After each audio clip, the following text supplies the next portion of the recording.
From New York, this is Democracy Now! Once we saw the actual initial reports, we just started realizing that there was benzene in the air. There was lead in the air. I was already getting warnings that there were many more potential toxic exposures. When we heard Christy Todd Whitman get on TV and say air quality is safe, we were horrified. The concentrations are such that they don't pose a health hazard. We're going to make sure everybody's safe. 9/11's Unsettled Dust. This week marks the 20th anniversary of the September 11th attacks. We look at an enraging new documentary on the impact of the toxic, cancer-causing smoke and dust that hung over Ground Zero, sickening so many, yet how the Environmental Protection Agency told people the air was safe to breathe. Were they trying to save Wall Street?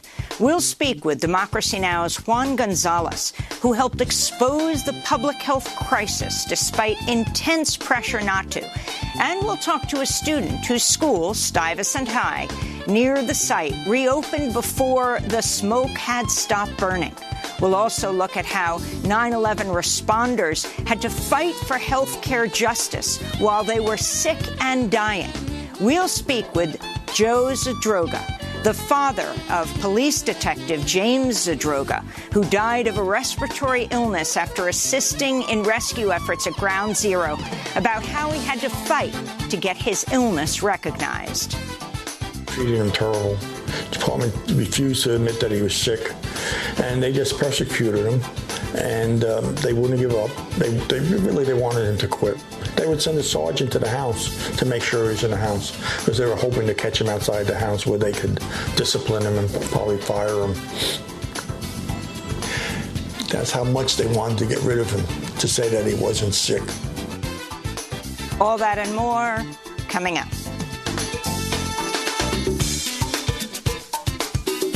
Welcome to Democracy Now!, democracynow.org, The War and Peace Report. I'm Amy Goodman.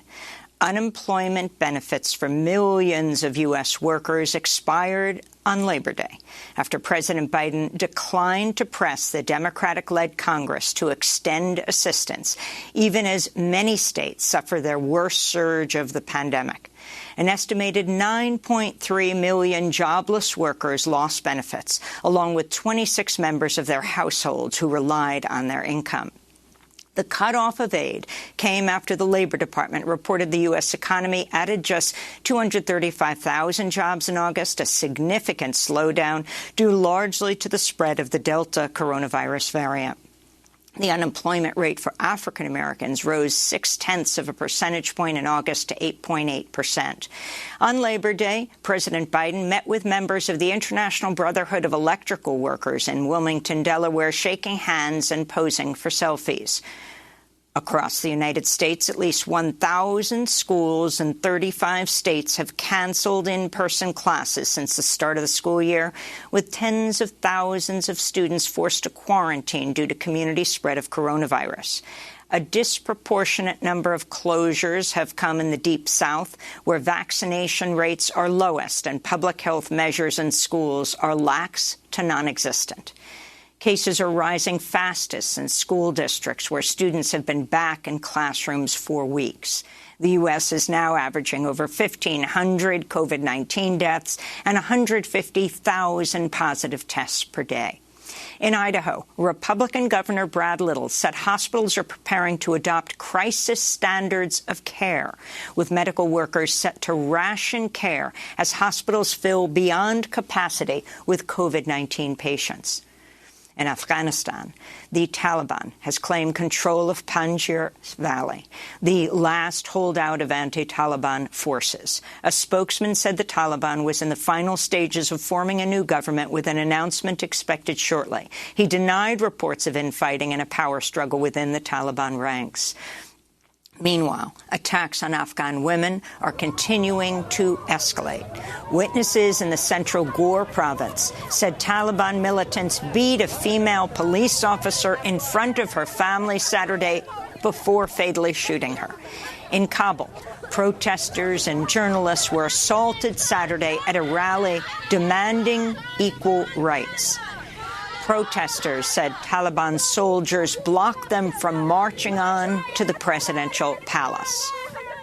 Together with a group of our colleagues, we wanted to go near a former government office for a protest. But before we got there, the Taliban hit women with electric tasers, and they used tear gas against women. They also hit women on the head with a gun magazine, and the women became bloody. There was no one to ask why.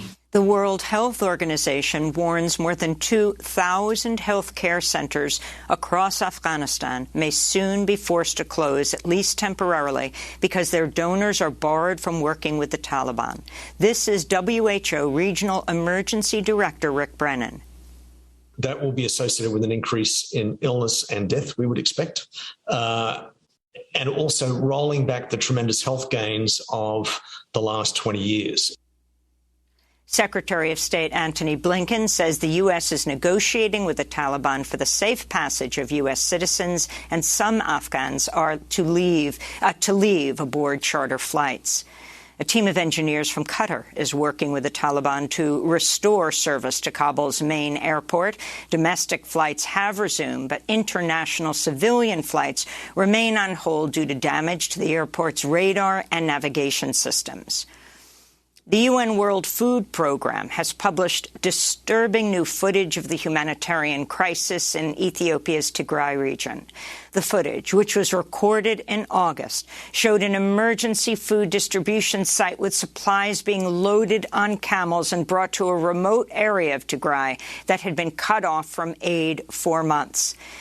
This comes as the United Nations continues to warn millions of people are on the brink of famine, saying an estimated 100 trucks of aid need to be entering Tigray each day to meet people's urgent needs. This is a resident of Tigray who was displaced by the months-long conflict that started in November. I couldn't sleep at night and think straight at day, thinking about what to feed my kids.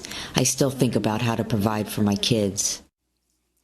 In Guinea, an army colonel said Sunday he had dissolved the government of President Alpha Condé following reports of a gun battle near the presidential palace, spiraling the West African nation into political uncertainty.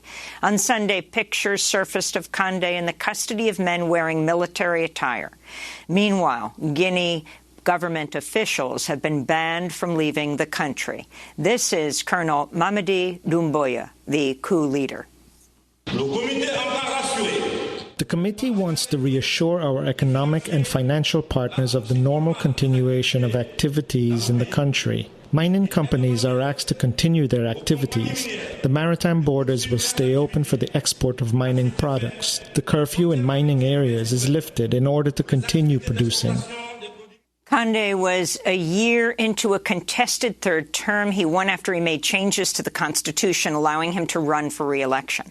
In Brazil, millions of supporters of far-right President Jair Bolsonaro are expected to take to the streets today on Brazil's Independence Day, triggering fears from opponents of potential chaos and violence. Ahead of the massive march, over 150 lawmakers, academics, and former government officials from around the world wrote a letter saying they fear Bolsonaro and allies, which include white supremacist groups and military police, may be seeking to instigate a Trump-like insurrection or military coup.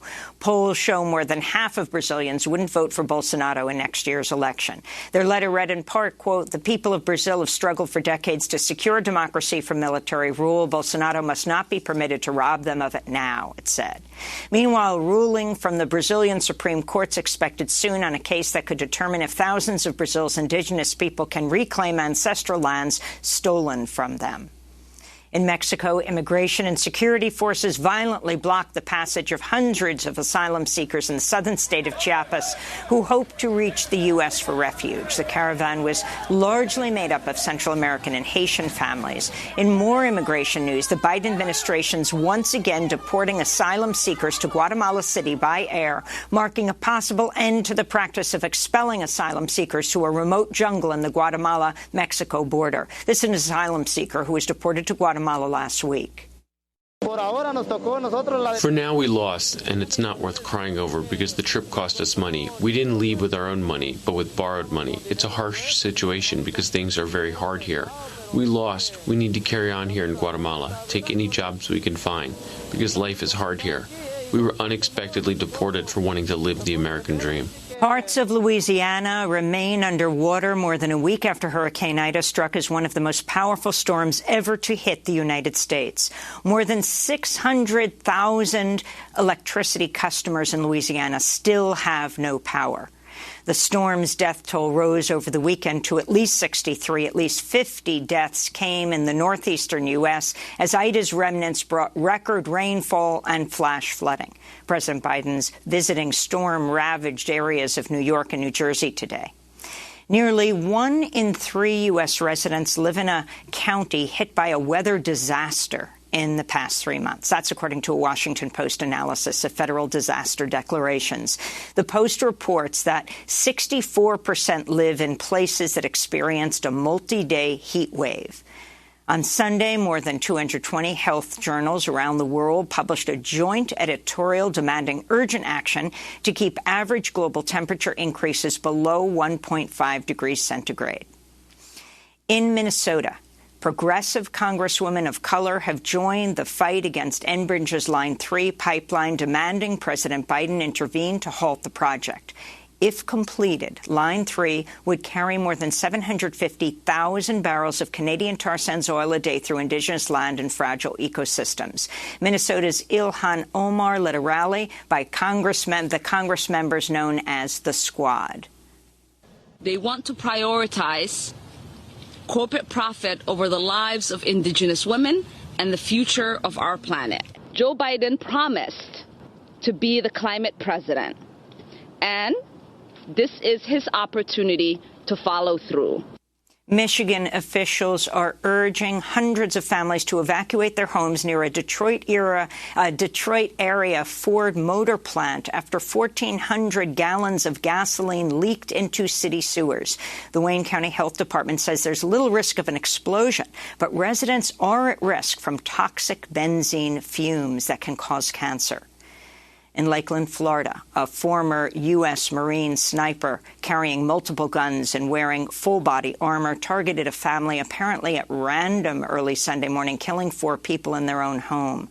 Among the dead was a mother and a 3-month-old baby she was cradling. An 11-year-old girl who was shot 7 times survived. The shooter also killed the family's dog. The gunman, 33-year-old Brian Riley, was wounded during an intense gun battle with police and arrested. Riley was deployed as a Marine sharpshooter in both Iraq and Afghanistan between 2008 and 2010.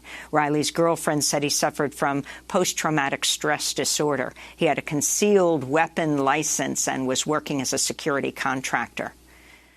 Actor Michael K. Williams, best known for bringing to life the character of Omar Little on HBO's acclaimed series The Wire, has died. He was 54 years old. Williams was found unresponsive in his Brooklyn apartment Monday afternoon. His death is being investigated as a potential drug overdose. In a 2017 interview with the New York Times, Williams opened up about his struggles with substance abuse.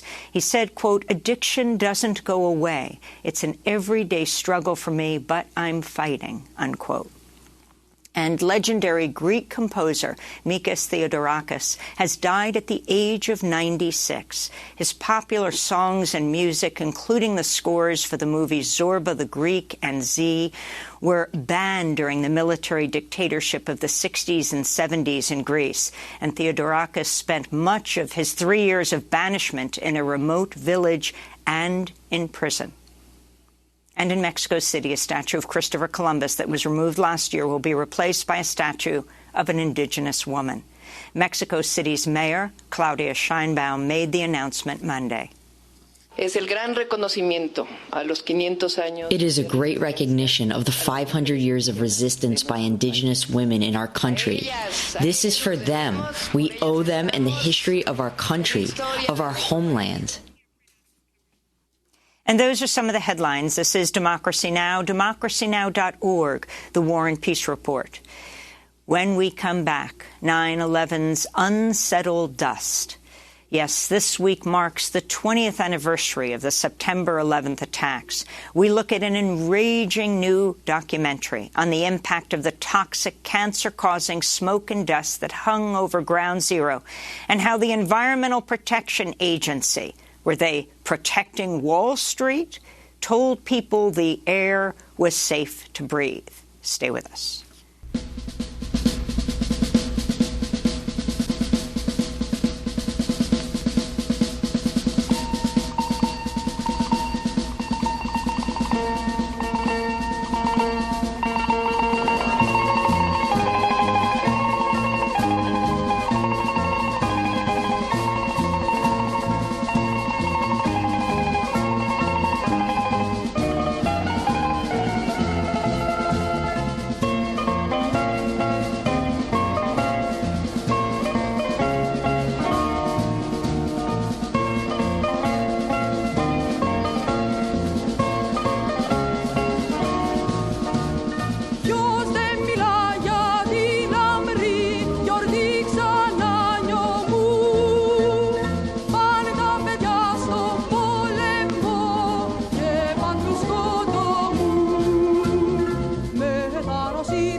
The Partisans by Mikis Theodorakis. The Greek dissident was imprisoned for years, famous for the musical scores of Zorba, Z, and so much more. He died this weekend.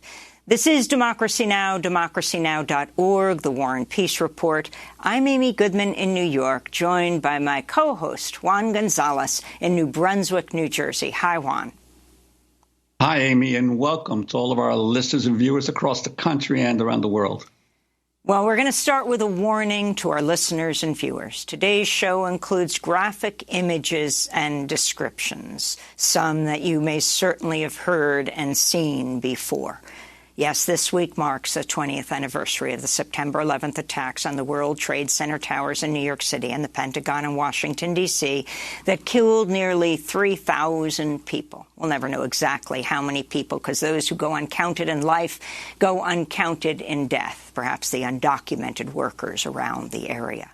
But we begin our coverage looking at the impact of the toxic, cancer-causing smoke and dust that hung over Ground Zero in Manhattan as the fire burned for 100 more days. At the time, the Environmental Protection Agency told people who worked at the site and lived and went to school near it that the air was safe to breathe. In the years that followed, more than 13,200 first responders and survivors have been diagnosed with a variety of cancers and chronic respiratory and gastrointestinal illnesses.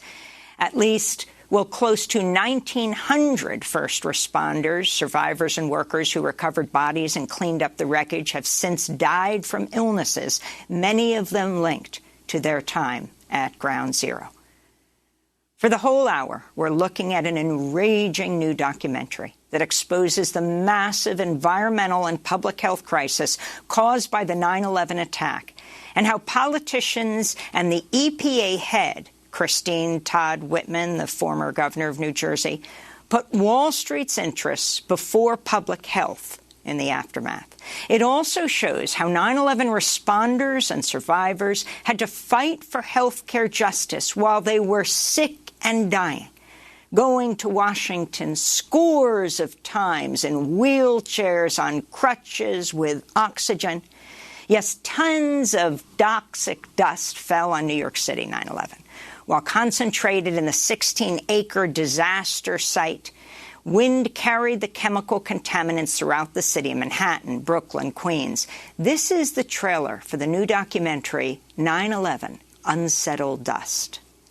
Yeah, it seemed like it just sort of...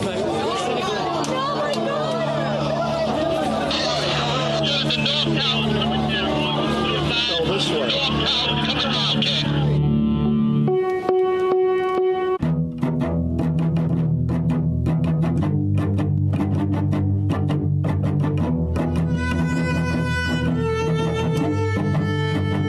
Once we saw the actual initial reports, you just started realizing there was benzene being emitted. There was lead in the air. I was already getting warnings that there were many more potential toxic exposures. When we heard Christy Todd Whitman get on TV and say the air quality is safe, we were horrified. The concentrations are such that they don't pose a health hazard. We're going to make sure everybody's safe. You know, not only did we inhale and breathe in the air, we were drinking it and eating it. And I bitched and moaned to anybody who would listen to me. My husband and I and other people who were engineers went down to the site, and there was no question that it was an unhealthy site. They didn't have a mask in the beginning because some people were using Home Depot masks, even the guys at Ground Zero. On 9/11, we responded to the World Trade Center, breathing in all the toxic air, and they said it was safe to breathe. We're talking about human life. We're talking about men that couldn't be here, that have traveled with me, the 80 trips that I made to D.C., that are laying in ICU or at home with IVs in them. The first responders were told the Droga Act would be included. They were told this last week. It'd be included in the transportation bill passed last week. Not one of the first responders standing with me here today should have to be here today. Not one of them should have to take another trip to Washington. This is about Washington, D.C., helping out people from 431 congressional districts that went to Ground Zero. New York wasn't attacked. This country was attacked. That's the trailer for the new documentary 9/11's Unsettled Dust, which premieres later this week on PBS stations in New York, New Jersey, and Long Island. For more, we're joined by Lisa Katzman, the film's director and producer. One of the key figures in the film is Democracy Now!'s Juan Gonzalez, who is not only co-host today, but his critical work at the beginning of the time after 9/11 just changed the landscape of how people understood what was happening near and around the pile. He and Joel Kupferman of the Environmental Law and Justice Project were among the first to expose the public health and environmental crisis at Ground Zero in a series of reports for the New York Daily News. Juan Gonzalez is also the author of the 2002 book Fallout: The Environmental Consequences of the World Trade Center Collapse. So, Juan, we're beginning with you. I mean, that New York Daily News cover that caused so much outrage and response and attack on you. It was in October. It said exclusive, and we're going to show it right here. Toxic Zone was the headline. Levels of benzene, dioxin, PCBs, and other dangerous chemicals at Ground Zero exceed federal standards. That may not surprise people now, Juan, but you're the one who had it on the cover at a time when the EPA head was telling the country all was well in Lower Manhattan in terms of safety for people returning to work. Talk about how you came to understand how toxic Ground Zero was.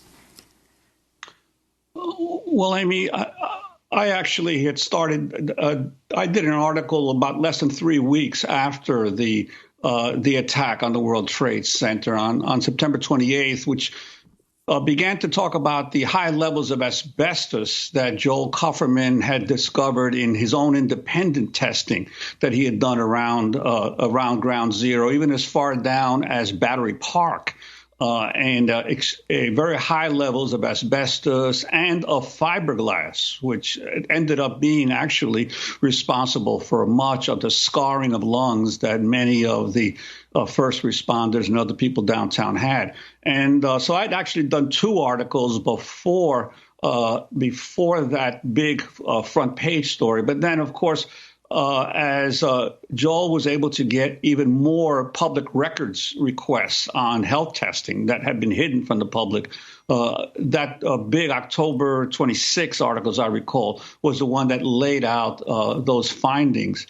And the response was unbelievable. The backlash against it from the mayor's office, from the EPA, to the Daily News, to the point that actually my editors pulled back. They began after that beginning to hold my columns. And at one point, I actually had to go to the editor-in-chief at the time, a guy by the name of Ed Kozner. And I said, Ed, why are you holding up my follow-ups on this? And he says, well, you know, City Hall says this, and EPA says you're overstating the problem, you're sensationalizing, and the New York Times is not following our stories, and none of the other press are agreeing with us. And I said to him, well, since when do we depend on other media to tell us how to report what we find?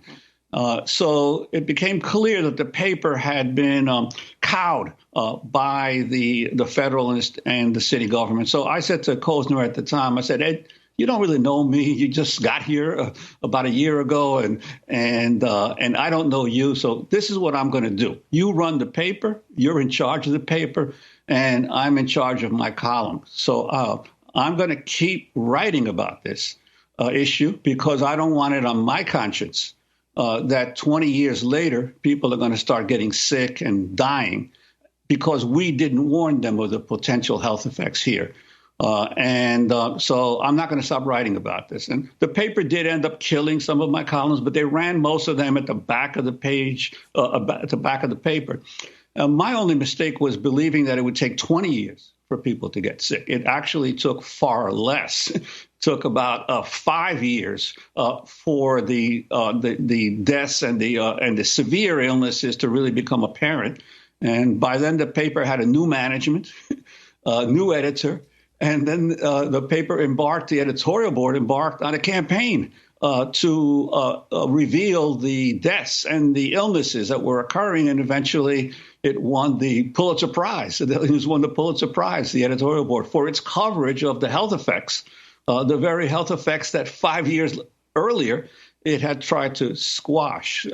So history has a strange way of evolving on issues like this. And I think that it's a lesson that most media are very good at exposing problems far away.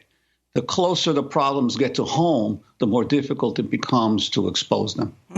You should have won the Pulitzer Prize for your series of prophetic reports. I wanted to go to David Newman with NICOSH, that's the New York Committee for Occupational Safety and Health. He's speaking in the documentary 9/11's Unsettled Dust. There was substantial data available prior to the event that would indicate issues of concern with the collapse of the Twin Towers. One of those was the widely known and widely documented and widely advertised heavy use of asbestos during the construction of the World Trade Center project. So the figure that is in widespread circulation and uncontested is that there were 400 tons of asbestos used in sprayed on fireproofing material in the Trade Center construction. That figure excludes probable additional asbestos used in pipe insulation and other applications. So there's a huge amount. I think it's safe to say that whatever was in the World Trade Center was released into the general environment.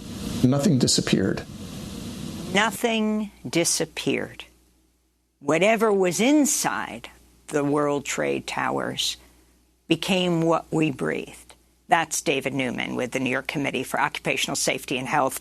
And Juan, you talked about the New York Daily News winning the Pulitzer, but you didn't, and you should have. You were the one who led the way in exposing this. I wanted to bring in the director, Lisa Katzman, director and producer of this utterly devastating documentary, 9/11's Unsettled Death. 9/11's Unsettled Dust. It could be Unsettled Deaths, and we're going to be talking about that in a minute.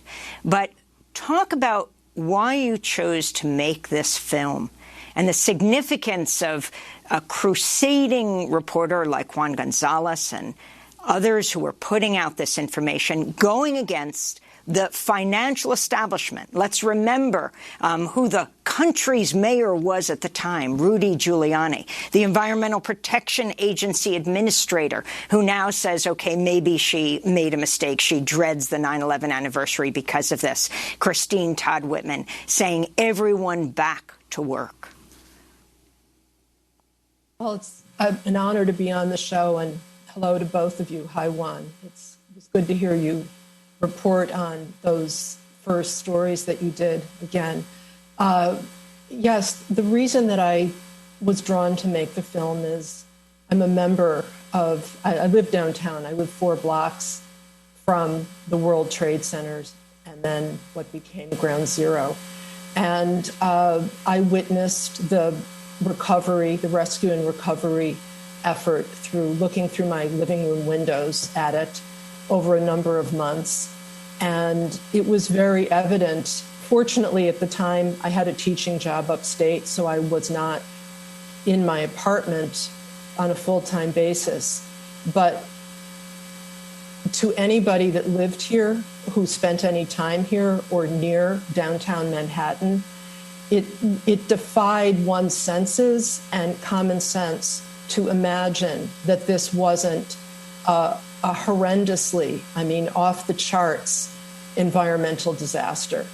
And so the statement that the air is safe, the denials that were made were utterly absurd. The level of disconnect from reality is almost legendary, I would say, at this point. It's really hard to fathom that those things were said. And the reason that I felt that I needed to make the film was to address that and to address the lack of accountability at the time. And then what ensued, in the years afterward, is that lack of accountability traveled through the courts. It traveled through the way that Republicans in Congress thought about what should be done to help first responders. And the same people that were always touting, never forget, and constantly reminding us of the heroism of these responders were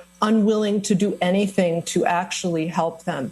And so the hypocrisy of that, the rage that I felt over that as time went on, led me to want to make this film, which I began doing in 2010 when the first responders were they had been making trips to D.C. to pass the James Zadroga 9/11 Health and Compensation Act for some time. But there was an intensification of those efforts in 2010, and that's when I began filming. I wanted to go to another part of the film. Every 3 minutes, your jaw drops. This is the EPA's Hugh Kaufman and Kimberly Flynn, founder of 9/11 Environmental Action, speaking about the EPA's failure to warn people of the dangerous conditions at Ground Zero, and perhaps why. People told us I'm not allowed to wear a respirator because there are cameras around and they don't want the optics of me wearing a respirator down here cleaning up. Everyone came. Everyone who was affected came. There were responders. There were area workers. There were many, many residents and tenants association leaders. And there were scientists also who were bringing their information. Christy Todd Whitman, the head of EPA, who was telling the people the air is safe to breathe, owned $250,000 in stock from Citigroup, and her husband worked for Citigroup. Travelers Insurance Company had insurance policies such that if the air wasn't safe to breathe, it could cost Travelers Insurance $500 million, $1 billion in claims. Well, guess who owns Travelers Insurance? Citigroup. And that's how the insurance companies saved billions of dollars by Christy Todd Whitman's lie. Juan, talk about the significance of this, the personal, financial connections, what this meant for so many people, and continues to mean for the sick and the dying today. Well, Amy, I think people should remember that Christy Todd Whitman did not act alone. She basically was acting under orders. And it was later revealed, I think, by the Treasury Secretary under the Bush administration that George Bush the president at the time, had directly ordered that Wall Street be reopened within a week of the attacks because there was a fear in the administration that the continued closing of the financial markets was going to have a disastrous effect on world capitalism. So basically, once Bush ordered that the Wall Street be reopened, and that meant that thousands and thousands of financial industry workers had to come back to downtown Manhattan, then the health officials, including Christy Todd Whitman, had to justify the orders. And rather than do the science first and then figure out what the policy was established and the science was made to fit the facts.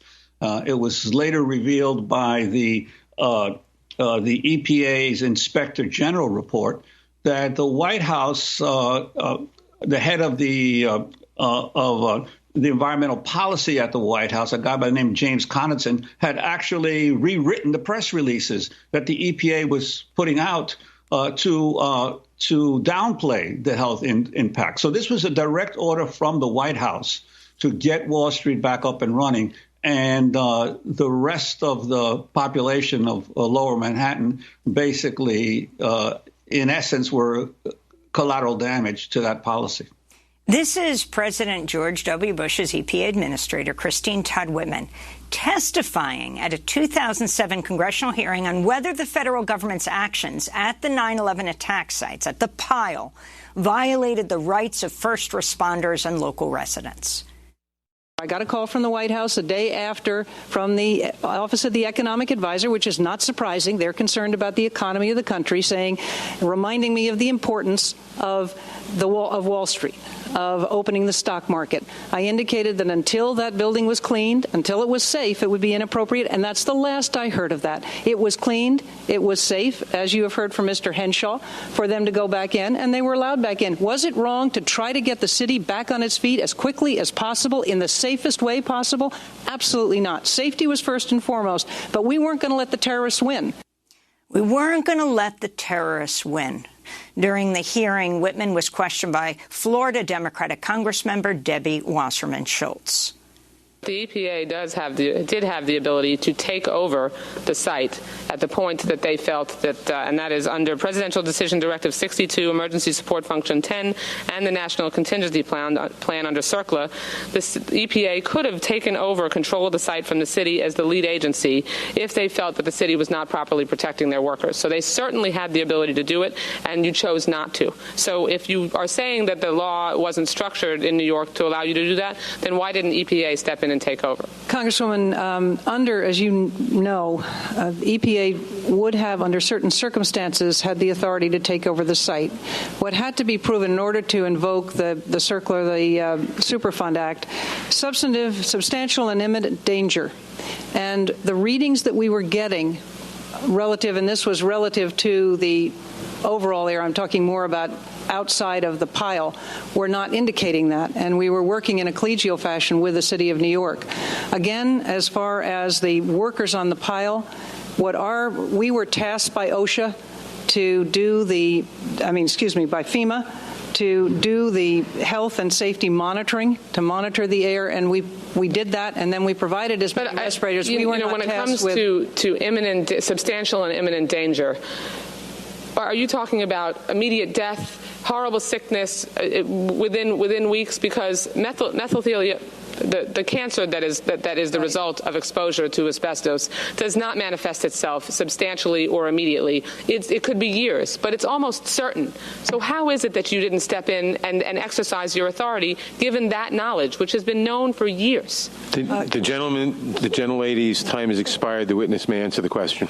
Congresswoman, that was based on what the interpretation of what our legal ability was to act in consultation with counsel at the time. And that was Jerry Nadler, New York Congress member who represented the Ground Zero area, chairing the meeting. Christine Todd Whitman being questioned by Florida Democratic Congressmember Debbie Wasserman Schultz. Before we go to break, and then hear the story of Joe Zadroga, you may think you know it because his name is on the law. but I don't think you know the details. Juan, your comment on what Christine Todd Whitman was saying and the information that was being suppressed from the highest levels. Nadler would go on to say that she and America's Mayor Giuliani, should be tried for criminal negligence. Well, I think it's important to recall the role of Rudy Giuliani as well, because you see, the EPA was a monitoring agency, the federal agency that should have assured the protection of all the people at Ground Zero was OSHA, the Occupational Safety and Health Administration. And OSHA deliberately did not enforce its standards for working on a dangerous site like that, because Giuliani insisted that he was in charge. He was the incident commander on the pile, and he maintained his control of all information and all activity at the pile long after what it should have been just a rescue operation. So therefore, OSHA was not allowed by Mayor Giuliani to actually conduct its legally required business. And as a result, many people ended up being exposed and getting sick and not having proper protection. And we should never forget the role of Rudy Giuliani in allowing that situation to go on for so long. And that was very different at the Pentagon, which was also attacked, where they had the proper attire. We're going to talk with Joe Zadroga in a minute. The bill is the James Zadroga Act, his son, who has since died. Stay with us.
A Hunting We Will Go, performed by the O'Neill Brothers. It was sung by Michael Williams in The Wire, well known for that. Michael Williams, who has died at the age of 54 in Brooklyn.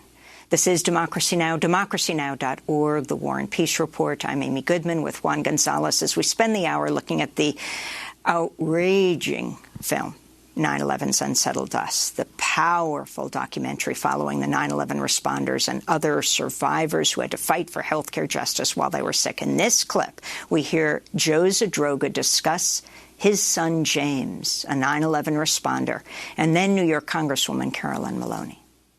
My son Jimmy, who was an NYPD detective, he was actually sick as soon as he got home. 3 months after the event, I said to him, let's go to Columbian Presbyterian Hospital and go talk to, the pulmonologist, the head pulmonologist in Columbian Presbyterian. And I took him. We went to the hospital. The doctor sat with him for an hour or so and examined him and told us to come back in 2 weeks. Well, when we came back in 2 weeks, the doctor brought us into his office with nice cushioned chairs and everything and sat us down and just said, Jimmy, I'm not going to treat you. And we were shocked. And we said, what do you mean you're not going to treat him? He said, no, I'm not going to treat him. And he got up and walked out. And, we were a little dumbfounded. We looked at each other. We couldn't understand why this doctor wouldn't treat him. And as we were going down the elevator, I said to Jimmy, this is going to be a long process. I said, and tell you the truth, you're screwed. They're not going to take care of you. The department treated him terrible. The department refused to admit that he was sick. And they just persecuted him. and they wouldn't give up. They wanted him to quit. They would send a sergeant to the house to make sure he was in the house, because they were hoping to catch him outside the house where they could discipline him and probably fire him. That's how much they wanted to get rid of him, to say that he wasn't sick. Jimmy died January 6, 2006. Found him up in his bedroom with his little daughter sleeping on bed. He got up during the night to get her a bottle, and I found him on the floor with the bottle in his hand. The baby sleeping. Fortunately, we were in New Jersey, and the Ocean County Medical Examiner did a post on him. And the post came back. The doctor stated on the medical report that Jimmy died from working at Ground Zero on 911, that he had the dust particles in his lungs, and that's what he passed away from. Of course, the city wouldn't admit to that. Bloomberg came on the air and said, with his medical examiner, that who was this New Jersey medical examiner to say that this person, he wouldn't even call him an officer, that this person died from 911. So when we went to the medical examiner's office, I brought a picture of Jimmy. I said, listen, we're not talking about an object here. We're talking about my son. And I want you to look at that picture when you talk about him. He turned around and said, listen, I want you, your family, to drop that saying that he died from 911. If you don't drop that he died from 911, I will go to the press and I will say that James used his drugs illegally and he died from misusing his drugs. It became so nasty with so many headlines that were derogatory towards James Zadroga that some people came to me and said, Carolyn, change the title of the bill. It's too controversial.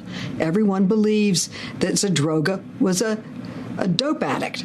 I said, if I change it to whoever the next name is, they'll say, do the same thing to them. He wasn't a dope addict. He was a first responder. He served at 9/11, and we should stick with the Zadroga name. We should stick with the Zadroga name. That was Congressmember Carolyn Maloney of New York in the documentary 9/11's Unsettled Dust, which is premiering this week. We are joined now by Joe Zadroga. You've just been watching or listening to the father of the NYPD police detective, James Zadroga, who died of a respiratory illness after assisting in rescue efforts at Ground Zero. Joe, we didn't see your son year after year, either in a wheelchair or with oxygen or with crutches going to Washington. This parade of people who are victims of 9/11, of their own government, because he died in 2006. But Carolyn Maloney stuck with your son being the name on the James Zadroga 9/11 Health and Compensation Act.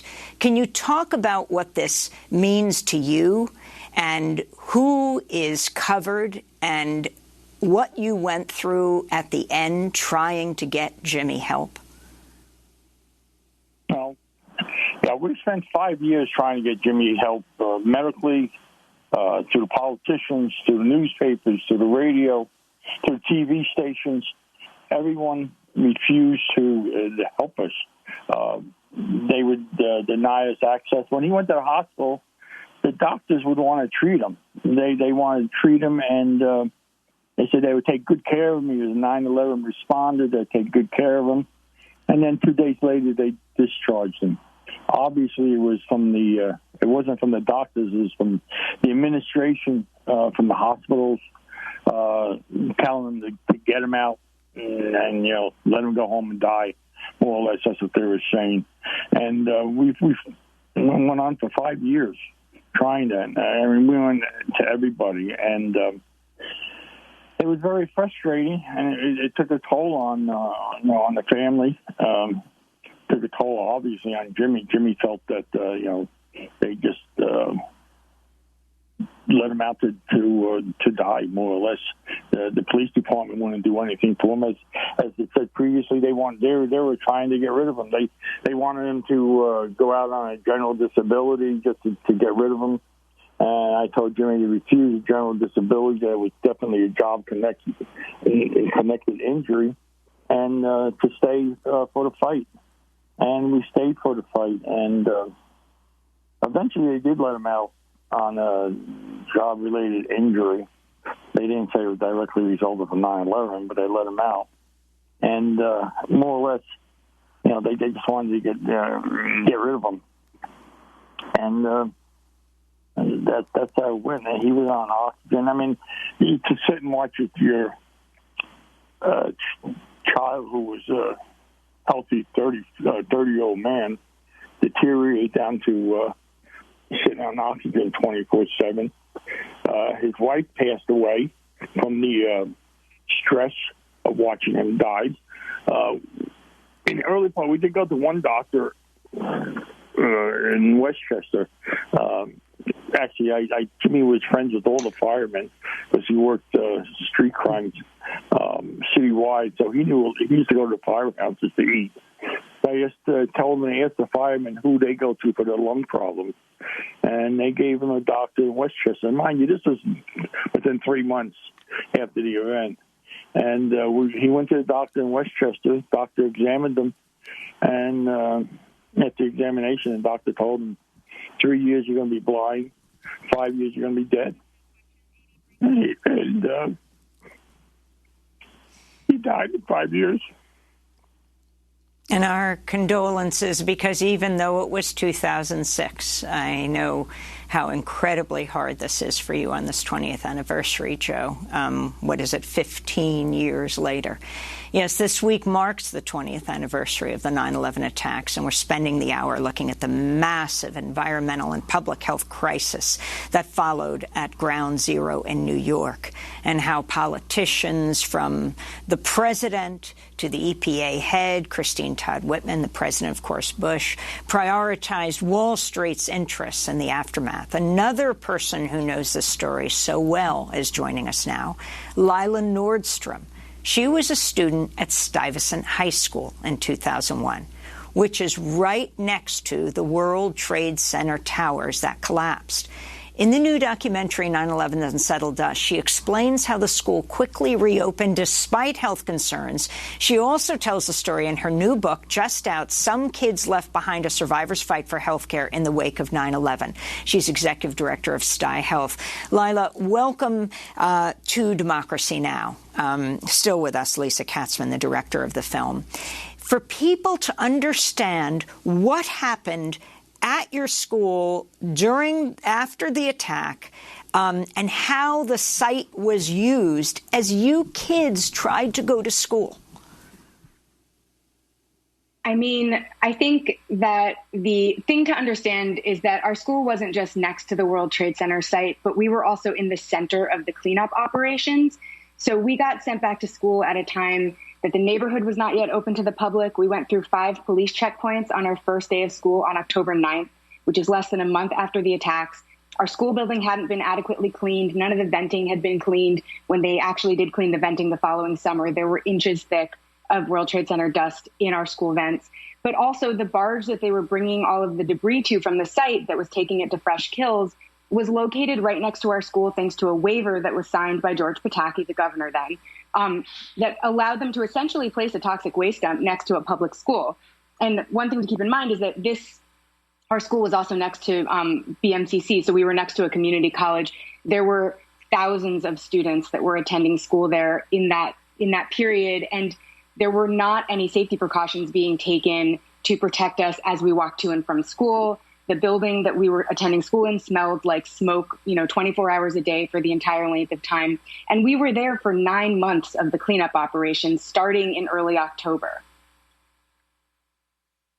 And Lila, what would the parents talk? Because I remember reporting on the head of the Parents Association at that time, and we're talking about the best high school in the city of New York. And Marilena Christodoulou she was constantly battling with school officials and being told that everything was safe, and yet test results inside of Stuyvesant High School were showing abnormally high levels of lead and other contaminants. Yeah, and a lot of, this was an ongoing conversation. It began as soon as we got back because, the Parents Association found that we had really been misled about what the safety of the conditions in the school would be when we returned. So we were told that they would be installing these HEPA filters in the, in the school air system, and that they had spent $1 million cleaning the school, and that just seemed like a large sum. They kept throwing out that number as if that was like a meaningful indication of how safe things were. And when we got back, the parents found that the surrounding area was not yet safe for habitation. And so, of course, the school wasn't safe for habitation, but also a lot of the things that they had said they would do to protect the air inside of the school had not actually been done. And so the Parents Association and the Board of Ed kind of embarked on this contentious journey where they would each hire their own, air quality experts to examine the air quality. And they were kind of calling each other's results into question. Meanwhile, though, almost immediately upon our return, students started getting nosebleeds and headaches, and, a chronic cough was, I would say, going around, but it wasn't a contagious chronic cough. It was just from the air. The school nurses line was backed up. Even the New York Times reported that no one could get in to see a school nurse at Stuyvesant. And as in that very article, as they are telling, as they're reporting that no one can get in to see a nurse and there's widespread, respiratory issues going on in the school, the Board of Ed is saying, yeah, but don't worry, there's not going to be any long-term consequences to this. Lila, we only have a few minutes, and I just wanted to make sure, an HBO doc is coming out this week, documentary about you, about the Stuyvesant High kids. It does not mention this issue of the environmental health. And one of the people featured is a woman named Catherine Choi. You write about this in the New York Daily News. And at the very, very, very end of the doc, it mentions, and she died of cancer. It doesn't say 9/11 related cancer, but how this has been whited out of the history. Yeah, and I mean, that was an incredibly frustrating realization because the federal government presumes that any of the cancers that are on their list of covered conditions are 9/11 linked. So it's not a stretch to say that her cancer was 9/11 related. That's something the federal government would acknowledge. And so the fact that that was omitted from a story that was basically used to exploit a narrative about unity after 9/11 that we did not feel or experience, and that we have become victims of a narrative that, sort of excludes the non-unity piece of that story, has been incredibly frustrating. And it's an ongoing struggle that we face in terms of, not just seeing our stories reflected in media, but also, seeing our sort of access to these programs as valid, seeing our story as one that entitles us to the services that first responders have as well. And so a lot of the time survivors don't even think that they qualify. They don't believe, that they went through anything. And so they've never seen their story reflected anywhere in a way that validates that it was dangerous. Lisa Katzman, you have an amazing documentary. Your final words in the last 20 seconds. We never allow for sound bites. We say we want the whole meal, but this time. I think that the takeaway of this film is that this issue of lack of accountability that our political leaders have. I think that 9/11 is the beginning of a period of history where we see an increase of this. We saw it in the BP disaster. We even see it in the way the egregious way that masking was handled during the COVID times, where FEMA was completely corrupted. We're going to have to leave it there, but I thank you so much for this remarkable documentary. It's called 9/11's Unsettled Dust, directed by Lisa Katzman. Lila Nordstrom, your new book, Some Kids Left Behind, is Joe Zadroga, father of NYPD Detective James Zadroga, and the remarkable, should have won the Pulitzer Prize, Juan Gonzalez. I'm Amy Goodman. Thanks for joining us.